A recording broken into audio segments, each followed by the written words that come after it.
E aí, seus pais tudo andando, beleza? Professor Alan de Geografia aqui para fazer a correção da atividade que eu passei na semana passada para vocês. Quem me entregou, entregou. Quem não entregou, não entrega mais. Então, a atividade ela está aqui no item 3 do nosso caderno de aprendizagem, lendo as paisagens da trilha. E a ideia é responder as perguntas lendo, perdão, as paisagens da trilha, que são essas imagens aqui, e respondendo esse grande enunciado aqui. Antes de começar a correção, eu quero que vocês prestem atenção no seguinte. Esse grande enunciado aqui, apesar de ter apenas uma grande frase, um grande período, ele tem ele tem três questões dentro dela. Primeiro, aponte resumidamente dois desses acontecimentos históricos. Os acontecimentos históricos que explicam a hegemonia europeia no mundo, nosso conteúdo aqui do início do ensino remoto. Primeiro ponto, aponte resumidamente dois desses acontecimentos históricos. Cite outro relativo à cartografia ou representação cartográfica do mundo e explique o nome que ela recebeu. E por fim, explique o que é etnocentrismo. Então são quatro questões, certo? Perceba o seguinte, gente. Não é porque a frase ela está toda no enunciado só que você tem apenas uma questão dentro dela. Você tem algumas perguntas para responder e é importante que você, na hora de ler, consiga fazer essa separação das perguntas, distinguir cada pergunta e responder cada pergunta, certo? E o indicativo de que existe uma pergunta são essas palavras aqui que eu coloquei em negrito, né? Aponte, cite, explique, que são essas palavras que dão um comando para vocês, o que vocês devem responder, como é que vocês devem proceder diante daquele problema que o caderno colocou para vocês, certo? Vamos lá responder as questões. Primeiro, aponte resumidamente dois desses acontecimentos históricos. Vamos lá. Aqui em cima, gente, nós temos três imagens aqui. Cada imagem dessa representa um acontecimento histórico diferente. Essa imagem aqui, por exemplo, ela representa o quê? Que imagem é essa, gente? Isso, a imagem da caravela, certo? A caravela que foi usada como veículo para a conquista e o domínio da América no século XVI, que iniciou a nossa colonização pela Europa. Então, ela representa o domínio europeu, a hegemonia europeia. Olha o que eu expliquei na última aula sobre a hegemonia europeia sobre o nosso continente. É um acontecimento histórico que fala que a Europa dominou a América, o continente americano do nosso continente. Certo? Acontecimento histórico 1, colonialismo, grandes navegações do século XV e XVI. Aqui, essa segunda imagem aqui, é uma imagem da época da primeira Revolução Industrial. Ela está aqui representando uma fábrica de tecidos, uma fábrica de tear da Inglaterra do século XVII. Então, obviamente, né, a gente já tem aqui o segundo grande acontecimento histórico, a Revolução Industrial. E a Revolução Industrial ela representa uma hegemonia, nesse caso aqui, econômica. Pela Inglaterra ter sido o primeiro país a desenvolver a indústria, a Inglaterra ela se tornou o país mais rico daquele período durante 300 anos mais para frente, porque a indústria ela beneficia a matéria-prima natural e torna aquele produto mais caro. É a pergunta que eu faço para vocês, né? O que é mais caro no mercado?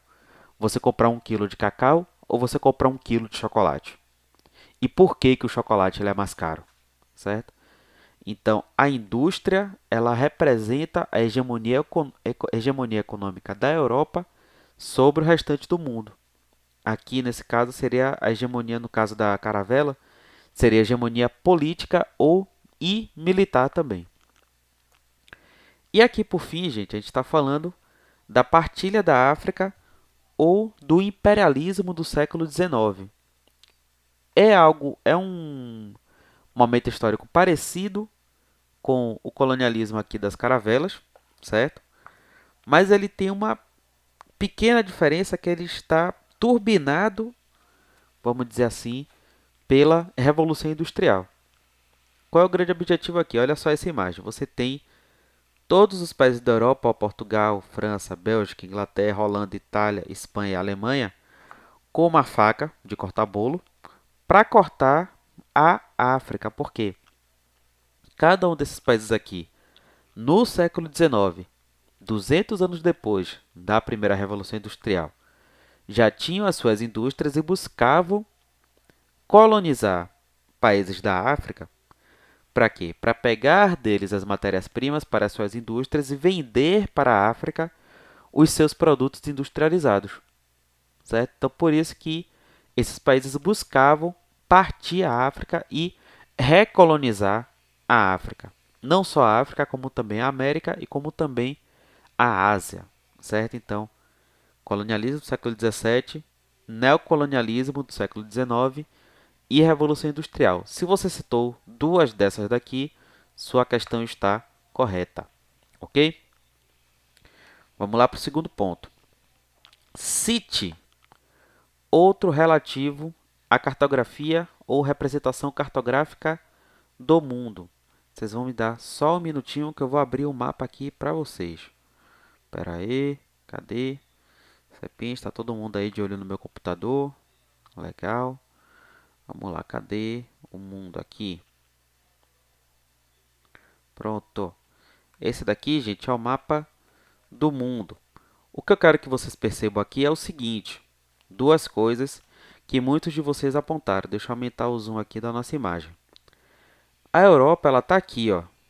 Ela está bem nesse ponto aqui do mapa. E isso daqui é uma representação do mundo. Obviamente, representação cartográfica. Cartografia é tudo que está relacionado com mapas, certo? E esse daqui é o mapa mais comum que a gente utiliza para representar o mundo. E esse mapa, que é o mapa de Mercator, ou mapa mundi, né, para os íntimos. E esse mapa mundi aqui, ele coloca o que no centro, gente? Qual é o grande continente que está no centro? É a Europa, certo? Então, essa representação cartográfica, ela coloca a Europa como centro do planeta, certo? O próprio meridiano de Greenwich. Greenwich é uma cidade aqui, ó, da Inglaterra. Ela coloca a Inglaterra como centro do planeta, como ponto zero do planeta. E isso representa a hegemonia europeia sobre o mundo, certo? É o mapa que nós utilizamos para entender o mundo, mas esse mapa ele coloca a Europa como centro. E também coloca a Europa como um continente que é maior do que ele realmente é. Apesar dele estar aqui, desse tamanho aqui, ele é ainda menor, certo? Você tem países na Europa que são menores do que cidades brasileiras, por exemplo.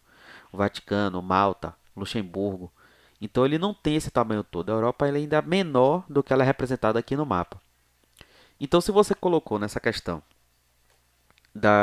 do tamanho da Europa ou da localização da Europa no mapa mundi, mais oficial que a gente utiliza, essa questão aqui está correta. Se você não colocou isso, vá lá e escreva na sua questão. E, por fim, explique o que é etnocentrismo.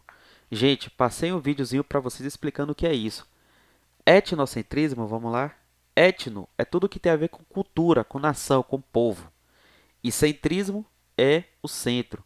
É você colocar o seu povo, a sua nação como centro, seu povo e sua nação como mais importante do que outros povos, outras nações e outras culturas. E é isso que a Europa fez durante muitos séculos e vem fazendo ainda hoje. Ela, pela expansão da sua cultura a partir da colonização, a partir do neocolonialismo e a partir da indústria, né, ela promoveu a ideia de que a cultura boa, a economia boa, a política boa, a interessante, a melhor, a mais importante é a política europeia. E todas as outras, elas deveriam se submeter à política e à sociedade europeia. É isso, disso que se trata do etnocentrismo. É você trazer a sua nação como centro. Tornar a sua nação como centro, como a mais importante do que as outras. Ok? Se você respondeu isso, tá tranquilo? Tá favorável? Tá corrigido o seu trabalho. Se não respondeu, gente, tarefa de hoje é sentar a bunda na cadeira e corrigir as questões ou fazer as questões que você não fez a partir dessa correção aqui. Belezinha? Um abraço a todos e até a próxima aula.